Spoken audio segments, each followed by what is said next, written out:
ಈ ಸಂಸ್ಥೆಯ ಅಧ್ಯಕ್ಷರಾದಂಥ MC ದೇವರಾಜ್ ಸರ್ ಅವರೇ, ಈ ಕ್ಷೇತ್ರದ ಜನಪ್ರಿಯ ಶಾಸಕರಾದಂಥ ಸಮೃದ್ಧಿ ಮಂಜುನಾಥ್ ಸರ್ ಅವರೇ, ಹಾಗೂ ಈ ಸಂಸ್ಥೆಯ ಕಾರ್ಯದರ್ಶಿಗಳಾದಂಥ ರಮೇಶ್ ಸರ್ ಅವರೇ, ಈ ಮುಳಬಾಗಿಲು ನಗರಸಭೆಯ ಸದಸ್ಯರುಗಳೇ, ಹಾಗೂ ಈ ಕಾಲೇಜಿನ ಪ್ರಾಂಶುಪಾಲರೇ, ಉಪನ್ಯಾಸಕರುಗಳೇ, ಪ್ರೌಢಶಾಲೆಯ ಮುಖ್ಯೋಪಾಧ್ಯಾಯರೇ, ಹಾಗೂ ಎಲ್ಲ ಶಿಕ್ಷಕರುಗಳೇ, ಇಲ್ಲಿ ನೆರೆದಿರ್ತಕ್ಕಂಥ ಎಲ್ಲ ಪೋಷಕ ಮಿತ್ರರೇ, ವಿದ್ಯಾರ್ಥಿನಿಯರೇ, ಮಾಧ್ಯಮ ಮಿತ್ರರೇ, ತಮಗೆಲ್ಲರಿಗೂ ಕೂಡ ನನ್ನ ನಮಸ್ಕಾರಗಳು. ಈ ಒಂದು ದಿನ ನನ್ನ ಒಂದು ಜೀವನದಲ್ಲಿ ಅತ್ಯಂತ ವಿಶೇಷವಾದಂಥ ದಿನ. ಪ್ರತಿಯೊಬ್ಬ ವ್ಯಕ್ತಿ ಭವಿಷ್ಯದಲ್ಲಿ ಒಂದು ಉತ್ತಮವಾಗಿ ಪ್ರಜೆಯಾಗಿ ನಿರ್ಮಾಣ ಆಗಬೇಕಾದ್ರೆ ಅವರಿಗೆ ಅಡಿಪಾಯ ತುಂಬ ಮುಖ್ಯ. ನಾವು ಒಂದು ಮನೆಯನ್ನು ಕಟ್ಟಿದ್ರೆ ಅದಕ್ಕೆ ಬೇಸ್ ಎಷ್ಟು ಇಂಪಾರ್ಟೆಂಟ್ ಆಗಿರುತ್ತೋ ಅದರ ಒಂದು ಜೀವಿತಾವಧಿ ಅದರ ಒಂದು ತಳಪಾಯದ ಮೇಲೆ ಇರ್ತದೆ. ಸೊ ನಮ್ಮ ಜೀವನದಲ್ಲೂ ಅದೇ ರೀತಿ ನಾವು ಉತ್ತಮವಾದ ಪ್ರಜೆಗಳಾಗಿ ಸಮಾಜದಲ್ಲಿ ಒಂದು ಒಳ್ಳೆ ಸೇವೆಯನ್ನು ಮಾಡ್ತಾ ಸಮಾಜಕ್ಕೆ ಒಂದು ಉತ್ತಮವಾದ ಕೊಡುಗೆಯನ್ನು ಕೊಡ್ತಾ ಇದ್ದೀವಿ ಅಂತಂದರೆ, ನಮ್ಮ ಮೊದಲಿನಿಂದ ನಾವು ಓದಿರ್ತಕ್ಕಂಥ ಪ್ರಾಥಮಿಕ ಶಿಕ್ಷಣ ಆಗ್ಬೋದು, ಪ್ರೌಢ ಶಿಕ್ಷಣ ಆಗ್ಬೋದು, ಕಾಲೇಜು ಶಿಕ್ಷಣ ಆಗ್ಬೋದು, ಅತ್ಯಂತ ಮಹತ್ವವಾದ ಪಾತ್ರ. ಉತ್ತಮವಾದಂಥ ಅಡಿಪಾಯ ಸಿಕ್ಕಿದ್ದೆ ಆದರೆ ಉತ್ತಮವಾದಂಥ ಭವಿಷ್ಯ ರೂಪುಗೊಳ್ಳುತ್ತೆ. ಒಂದು ಗಿಡಕ್ಕೆ ಯಾವ ರೀತಿ ಚಿಕ್ಕದಿಂದಲೇ ಒಳ್ಳೆ ಪೋಷಣೆ ಸಿಕ್ಕಿದ್ರೆ ಉತ್ತಮವಾದ ಮರ ಬೆಳೆದು ಅದು ಒಳ್ಳೆ ಫಸಲನ್ನು ನೀಡಿ ಎಷ್ಟು ಉಪಯೋಗಕಾರಿ ಆಗ್ತದೆ ಅನ್ನೋದು ತಮ್ಗೆಲ್ರಿಗೂ ಗೊತ್ತಿರುತ್ತೆ. ಈ ಶಾರದಾ ಸಂಸ್ಥೆ ಬಹಳ ವರ್ಷಗಳಿಂದ ಹಲವಾರು ಗ್ರಾಮೀಣ ಭಾಗದಂಥ ಮಕ್ಕಳಿಗೆ ವಿದ್ಯಾಭ್ಯಾಸವನ್ನು ಕೊಡ್ತಾ ಅವರ ಭವಿಷ್ಯಗಳನ್ನು ರೂಪಿಸೋದ್ರಲ್ಲಿ ಉತ್ತಮವಾದ ಪಾತ್ರವನ್ನು ವಹಿಸ್ತಾ ಬಂದಿದೆ. ಅದರಲ್ಲಿ ನಮ್ಮ ಆಡಳಿತ ಮಂಡಳಿಯವರ ಪಾತ್ರ ಬಹಳ ಪ್ರಮುಖವಾದದ್ದು. ಅತಿ ಕಡಿಮೆ ವೆಚ್ಚದಲ್ಲಿ ಗ್ರಾಮೀಣ ಭಾಗಕ್ಕೂ ಮತ್ತು ನಗರ ಭಾಗಕ್ಕೂ, ಅದರಲ್ಲೂ ಹೆಣ್ಣು ಮಕ್ಕಳಿಗೆ, ವಿಶೇಷವಾಗಿ ಹೆಣ್ಣು ಮಕ್ಕಳಿಗೆ ಶಿಕ್ಷಣವನ್ನು ನೀಡ್ತಾ ಬಂದಿದೆ. ನಿಜವಾಗ್ಲೂ ಕೂಡ ಈ ಒಂದು ವಿಷಯ ಅಭಿನಂದನಾರ್ಹವಾದದ್ದು. ಹಲವಾರು ಗ್ರಾಮೀಣ ಭಾಗದ ಹೆಣ್ಣು ಮಕ್ಕಳು ಇಲ್ಲಿ ಶಿಕ್ಷಣವನ್ನು ಪಡೆದು ಇವತ್ತು ಉನ್ನತವಾದ ಸ್ಥಾನಗಳಲ್ಲಿ ಕೆಲಸ ಮಾಡ್ತಾ ಇದ್ದಾರೆ. ಹಲವಾರು ವೈದ್ಯರುಗಳು, ಇಂಜಿನಿಯರ್ಗಳು, ಶಿಕ್ಷಕರು, ಉಪನ್ಯಾಸಕರು, ಅಧಿಕಾರಿಗಳು, ವಕೀಲರು, ಬಹಳಷ್ಟು ಜನ ಇಲ್ಲಿ ಓದಿರ್ತಕ್ಕಂಥ ಹೆಣ್ಣುಮಕ್ಕಳು ಇವತ್ತು ಒಂದು ಒಳ್ಳೆ ಸ್ಥಾನಗಳಲ್ಲಿದ್ದು ಸಮಾಜಕ್ಕೆ ಉತ್ತಮವಾದ ಕೊಡುಗೆಯನ್ನು ನೀಡ್ತಾ ಇದ್ದಾರೆ. ಆ ಒಂದು ಸ್ಥಾನಮಾನ ಕಲ್ಪಿಸಿಕೊಟ್ಟಿರ್ತಕ್ಕಂಥದ್ದು ಇಲ್ಲಿರ್ತಕ್ಕಂಥ ಶಿಕ್ಷಕರಿಗೆ, ಉಪನ್ಯಾಸಕರಿಗೆ, ಆಡಳಿತ ಮಂಡಳಿಯವರಿಗೆ ಸಲ್ಲುತ್ತೆ. ನಾವು ಬೆಳೆದು ಒಂದು ಉತ್ತಮ ಸ್ಥಾನಕ್ಕೆ ಹೋದ್ವಿ ಅಂತಂದ್ರೆ ಅದು ನಮ್ಮ ತಂದೆ ತಾಯಿಗಾಗ್ಬೋದು ಮತ್ತು ಶಿಕ್ಷಕರಿಗೆ ಕೂಡ ಅದು ಸಲ್ಲುತ್ತೆ. ನಾವು ಇವತ್ತು ಒಳ್ಳೆ ವಿದ್ಯೆ ಬುದ್ಧಿಯನ್ನ ಕಲಿತು ಸಮಾಜಕ್ಕೆ ಒಂದು ಒಳ್ಳೆ ಕೊಡುಗೆ ನೀಡ್ತಾ ಇದ್ದೀವಿ ಅಂದ್ರೆ ಅದು ನಮ್ಮ ಶಿಕ್ಷಕರಿಂದ. ಈ ಒಂದು ವೇದಿಕೆ ಮುಖಾಂತರ ನನ್ನ ಶಿಕ್ಷಕರಿಗೆ ಮತ್ತೆ ಉಪನ್ಯಾಸಕರಿಗೆ ನಾನು ಧನ್ಯವಾದ ಹೇಳೋದಕ್ಕೆ ಇಷ್ಟಪಡ್ತೀನಿ. ಹೆಣ್ಣಿಗೆ ಒಂದು ಒಳ್ಳೆಯ ಗೌರವವನ್ನು ಕೊಟ್ಟಿರ್ತಕ್ಕಂಥ ಭಾರತ ದೇಶ ಹೆಣ್ಣು ಅಂತಕ್ಕಂಥದ್ದು ಯತ್ರ ನಾರ್ಯಸ್ತು ಪೂಜ್ಯಂತೆ ರಮಂತೆ ತತ್ರ ದೇವತಃ ಅಂತಾರೆ. ಹೆಣ್ಣಿಗೆ ಎಲ್ಲಿ ಒಂದು ಒಳ್ಳೆ ಗೌರವ ಸ್ಥಾನ ಇರ್ತದೆ ಆ ದೇಶ ಮುಂದೆ ಬರುತ್ತೆ. ಅಂಥದ್ರಲ್ಲಿ ನಮ್ಮ ಭಾರತ ಕೂಡ ಒಂದು. ನಾವು ನಮಗೆ ಸಿಗ್ತಕ್ಕಂಥ ಗೌರವವನ್ನು ನಾವು ಕೊನೆವರೆಗೂ ಕೂಡ ಉಳಿಸ್ಕೋಬೇಕು. ಹೆಣ್ಣು ಮನಸ್ಸು ಮಾಡಿದ್ರೆ ಯಾವುದೂ ಕೂಡ ಅಸಾಧ್ಯ ಅಂತಕ್ಕಂಥದ್ದು ಯಾವುದೂ ಇಲ್ಲ. ತಾವೆಲ್ಲರೂ ಕೂಡ ಹೆಣ್ಣು ಮಕ್ಕಳು ಈ ನಿಟ್ಟಿನಲ್ಲಿ ಓದಿ ನಿಮ್ಮ ತಂದೆ ತಾಯಿಗೆ ಮತ್ತು ಶಿಕ್ಷಕರಿಗೆ ಒಂದು ಒಳ್ಳೆ ಹೆಸರನ್ನು ತಂದುಕೊಡಿ. ಈ ಇತಿಹಾಸದಲ್ಲಿ ನಾವು ಕೆದಕಿ ನೋಡಿದಾಗ ಯಾವುದೇ ಒಂದು ಕ್ಷೇತ್ರದಲ್ಲೂ ಕೂಡ ಹೆಣ್ಣು ಮಕ್ಕಳು ಹಿಂದೆ ಬಿದ್ದಿಲ್ಲ. ರಾಜಕೀಯವಾಗಿ ನೋಡಿ, ಸಾಮಾಜಿಕವಾಗಿ ನೋಡಿ, ಶೈಕ್ಷಣಿಕವಾಗಿ ನೋಡಿ, ಮತ್ತೆ ತಂತ್ರಜ್ಞಾನದಲ್ಲಿ ನೋಡಿ, ಮತ್ತೆ ಬಾಹ್ಯಾಕಾಶ ಒಂದು ಇದರಲ್ಲೂ ನೋಡಿ, ಎಲ್ಲದರಲ್ಲೂ ಕೂಡ ಹೆಣ್ಣು ಮಕ್ಕಳು ಉತ್ತಮವಾದ ಸಾಧನೆಯನ್ನು ಮಾಡಿದ್ದಾರೆ. ಸೊ ತಾವೆಲ್ಲರೂ ಕೂಡ ಒಂದು ಶ್ರದ್ಧೆಯಿಂದ ಓದಿನ ಕಡೆ ಗಮನ ಕೊಟ್ಟು ಸತತವಾಗಿ ವಿದ್ಯಾಭ್ಯಾಸವನ್ನು ಮಾಡಿ, ಗುರುಗಳು ಏನು ಹೇಳ್ತಾರೋ ಅದನ್ನು ಸತತವಾಗಿ ಅಭ್ಯಾಸ ಮಾಡಿ ಅದನ್ನು ತಪ್ಪದೇ ಪಾಲಿಸಿ ನಿಮ್ಗೆಲ್ಲರೂ ಕೂಡ ಯಶಸ್ಸು ಕಟ್ಟಿಟ್ಟ ಬುದ್ಧಿ. ವಿದ್ಯೆ ಅಂತಕ್ಕಂಥದ್ದು ಸಾಧಕನ ಸೊತ್ತೆ ವಿನ ಸೋಮಾರಿ ಸೊತ್ತಲ್ಲ. ಶಿಕ್ಷಕರು ಯಾವ ರೀತಿ ಅವರು ಶ್ರಮವಹಿಸಿ ನಮಗೆ ಪಾಠ ಪ್ರವಚನಗಳನ್ನು ಮಾಡ್ತಾರೋ ಅದಕ್ಕೆ ತಕ್ಕನಂಗೆ ಯೋಜನಾಬದ್ಧವಾಗಿ ನಾವು ಕೂಡ ಕಷ್ಟಪಟ್ಟು ಅದನ್ನು ಅಭ್ಯಾಸ ಮಾಡಿದಾಗಲೇ ನಮಗೆ ನಮ್ಮ ಪರಿಶ್ರಮಕ್ಕೆ ಫಲ ಸಿಗೋದು. ಈಗಾಗಲೇ ನಿಮ್ಮವರೇನೆ ಇಲ್ಲಿ ಫಸ್ಟ್ ಪ್ರೈಸ್ ತಗೊಂಡಿದ್ದಾರೆ ಅಂತ ಒಬ್ಬಳೇ ಹುಡುಗಿ ಎಲ್ಲ ಒಂದು ಸಬ್ಜೆಕ್ಟ್ಸಲ್ಲೂ ಕೂಡ ಇಲ್ಲಿ ಪ್ರೈಸ್ ತೆಗೆದುಕೊಂಡ್ಲು.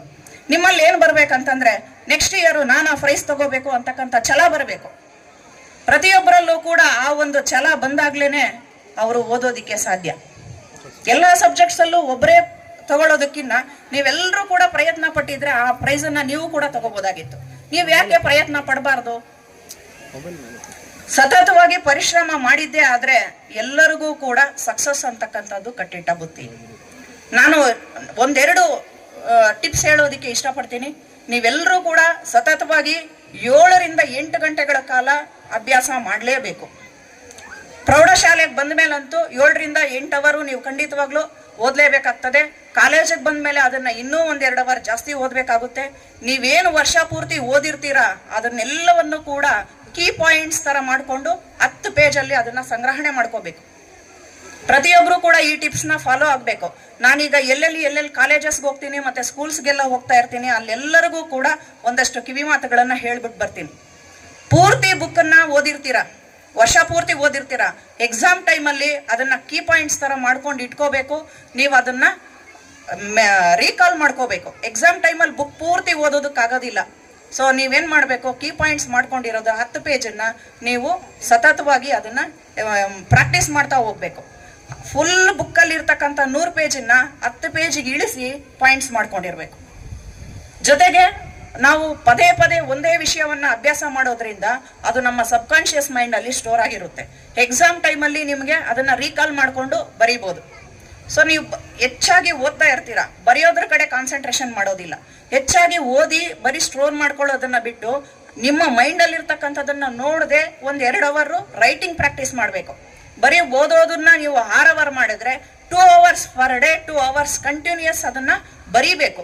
ನೀವ್ ಏನ್ ಓದಿರ್ತೀರಾ ಅದನ್ನ ನೀವು ನೋಡ್ದಿರಾ ಬರ್ದಾಗ್ಲೇ ನಿಮ್ಗದು ಶಾಶ್ವತವಾಗಿ ಮನಸ್ಸಿನಲ್ಲಿ ಉಳಿತಕ್ಕಂಥದ್ದು. ಸೊ ನಾವು ಓದ್ತೀವಿ, ಎಷ್ಟು ಓದಿದ್ರು ಕೂಡ ಕೆಲವೊಬ್ಬರಿಗೆ ಅದು ಸ್ಟೋರ್ ಆಗಲ್ಲ.